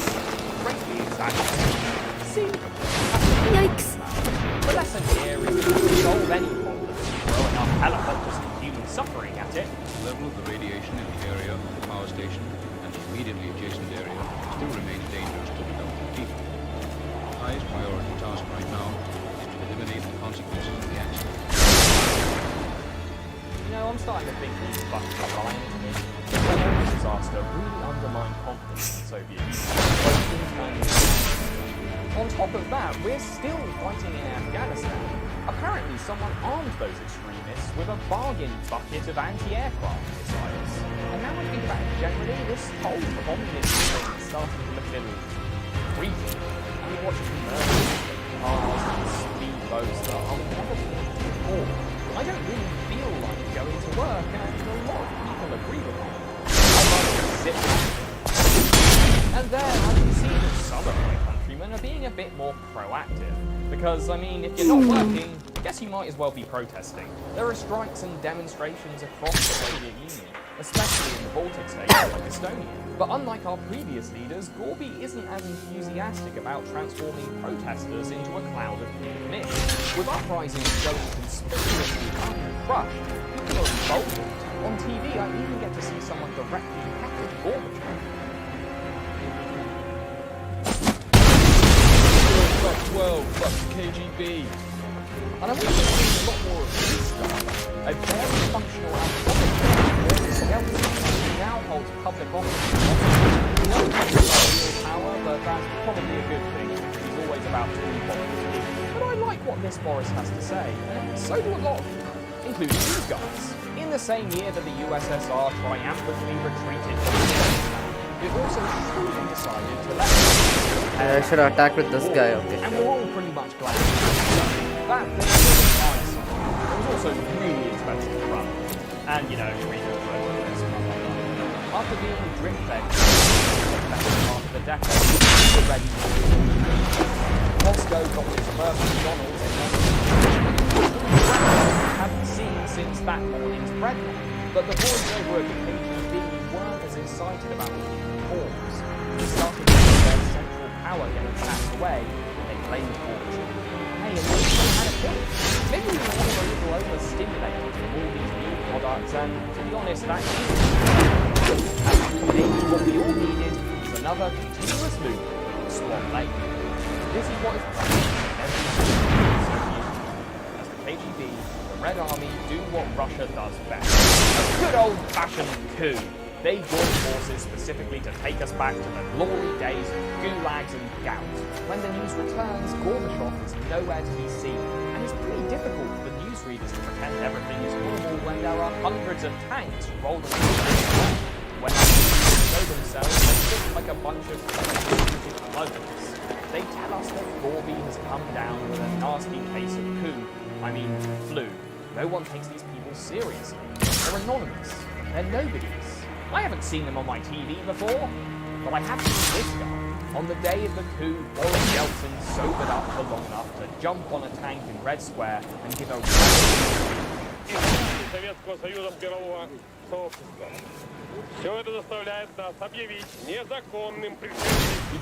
open-ended general strike to protest the coup, which suited me because I stopped going to work years ago. Just 3 days later, the coup fails. Gorbachev is back and he's appearing alongside Yeltsin. Please but don't fucking... different now.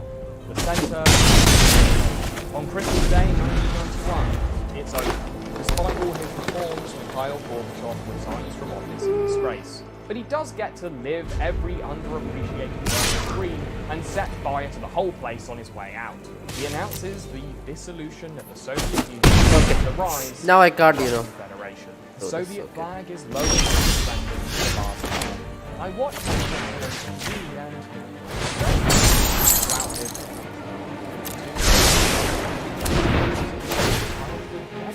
dissolved into air.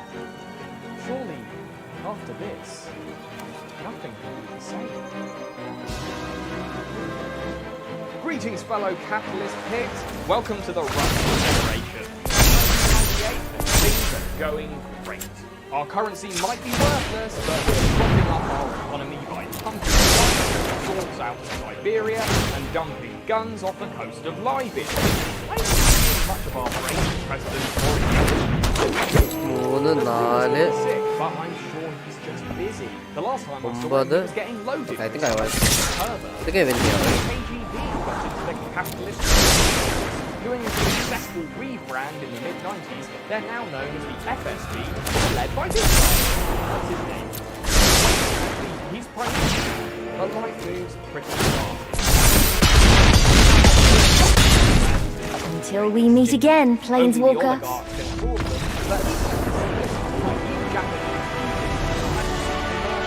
American businesses like Pizza Hut. And I'll admit, I do have some nostalgia for the old days, but wait a minute, is that Gorby? It's you! Wow, life is good. What more can I possibly want? Nothing. I guess one more game until, you know. Thanks for watching. This one was really fun to put together. I'd also just like to give a quick shout out to all my patrons. You guys are the best. Do svidaniya and bye-bye. This looks like a good spot for some practice. Sponsored by Morning Brew. Yay! Pizza! Oh yeah, Potato toast! We can all agree that food stuffs is a colossal waste of all our time.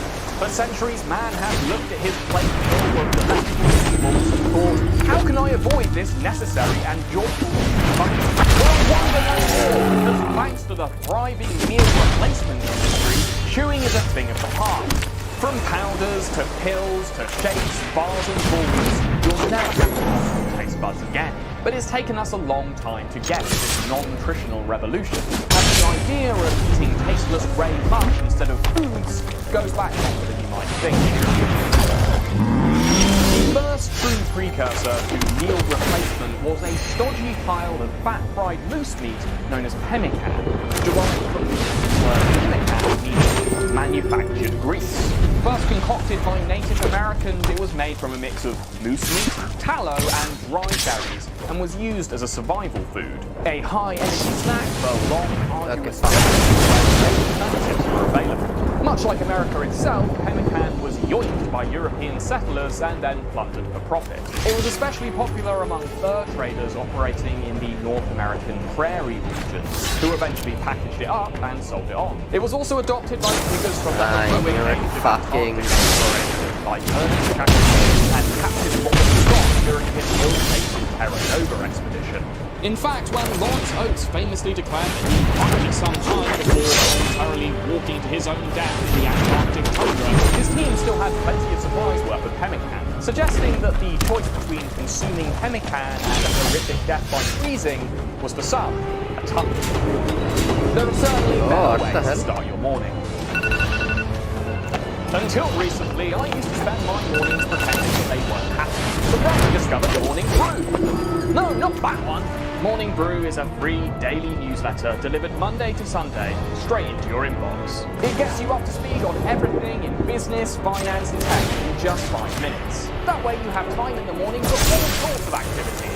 Traditional news is biased hog snap for boomers and people who can't form their own opinions, whereas Morning Brew is witty, informative, and relevant. Oh, this man is going to do it. Okay. 3 with taste is actually kind of. They're also home to all my favourite cryptocurrencies, which is where I dumped all their sponsorship money. Luckily for me, Morning Brew is completely free, and it only takes 15 seconds to sign up. Thanks, Morning Brew, you're the best. Once the Arctic got all discovered, people realised there weren't nothing there. Stinky ox, and eventually evidence of apocalyptic planetary decline. Anyway, pemmican fell out of fashion, but the idea of meal replacement continued. The inhospitable conditions of the Arctic were replaced by the inhospitable environment of the 20th century. During the Great Depression, people who actually had jobs were so busy that they dreamed of something that could cut out all those pesky meals. To leave a mark. Sadly for them and their corporate slave drivers, the notion of true meal replacement was just a science fiction fantasy, appearing in the barely edible pages of the newspaper. In the 1930s sci-fi musical Just Imagine, we see one of the first visual depictions of the meal in a pill, where the protagonist wakes up in the futuristic 1980s. Well, what will you have? Table d'hôte or a la carte? Oh, I use take the regular dinner. Okay. Here you are. Clam chowder, roast beef, asparagus, pile of molten coffee. How does that sound? You know, I love roast beef, yeah. Here you are, boy. Wrap yourself around that. Eat it. Apparently, there were enough people who found eating to be an unbearable chore, so the meal pill has a strange longevity expected in fiction. It turned out, though, that just imagining the replacement pill in the 1980s was way too late. Housewives all over America were nothing since the 1940s. All with the help of a few pills became all the colours of the rainbow. Diet pills were prescribed by many doctors up until the 1960s, and they were widely popular. Products like Obertrol, RDX, and Clarkotan all had one Congratulations. suppressing You've done ingredient it. common: amphetamines, better known today as speed, addies, uppers, black beauties, study buddies, dexies, zingers, fleamble wambles, and fucking, I don't know, I'm making some of these up. The original Obertrol pills actually contained a speedy cocktail of amphetamines and methamphetamine derivatives. Anyways, That's right, തൽക്കാലത്തേക്ക് meth pills for ഇന്ന് the hungry wait, housewife. opening. Get in your mouth. Let's see, what do I get? Panic Dinosaur. Deals 2 damage to each opponent. A half-empty stomach Okay, not causes bad. hunger tantrums. Sacrifice other Now, creature or with the red RDX white deck is actually with nice your ആയിരിക്കും. plan, Red you black fill deck is your actually stomach. നല്ല Avoid nice ആയിരിക്കും. hunger tantrums. Sacrifice other creature Excess artifact, weight put a 1/1 naturally counter fast. V2 So if your doctor Inquisitor has told against you to menace. lose weight, Okay. get So, RDX at your drugstore now. descend 4 as long as there are 4 more permanent cards in your graveyard. It Echoes of did Dusk. work. Oh, okay. Amphetamine That's actually boosts nice. the natural metabolism of the body, helping you to burn calories a lot Mill faster. 2 cards, Plus, you return shed to all blah. that extra Okay, tooth creatures from weight your by graveyard. grinding them to dust. Another creature They can gains haste also until end lead of to turn. serious heart Chupacabra problems, Echo. dependency, insomnia, When Chupacabra and enters good the battlefield, old-fashioned target psychosis. But you creature did get a great workout and opponent from controls Robin get -6/-6 until they Side access the effects number of were permanent noticed cards in by your grave. physicians soon Oh, enough, okay, with okay. legions of Instant already elimination fit ആണ് pretty much. housewives tweaking out by dinner Gargantuan time. Of course, leech. back in those days, you could just fix your wife's irrational mood swings with a swift frontal lobotomy. But companies Choose a that were player, profiting power from left, these play pills controls that did have destroy a all more creatures humane except the solution. creatures chosen Dose to your speak wife after the up artifact. with a load Oh, more what pills the to fuck? counteract the Okay. side effects. Clark and Clark's creatively named Clarko. Anyways, ഞാൻ തൽക്കാലത്തേക്ക് നിർത്തുകയാണ്. വേറെ പ്രത്യേകിച്ച് അത് പറയാനില്ല. ഇന്ന് title pretty much it's a plea to all those fuckers out there. Don't ruin it for other people if just because you want to, you know, just because the internet doesn't take in accountability for your stupid actions without thinking. And I guess if I had to say something positive, if you want to provide criticism, provide like positive criticism or actual valid criticism, then rather than just stupid things by bandwagoning on bullshit that you have no idea on. So anyways, ഞാൻ തൽക്കാലത്തേക്ക് നിർത്തുകയാണ്. And with that, പതിവ് പോലെ goodbye, GG's, and to be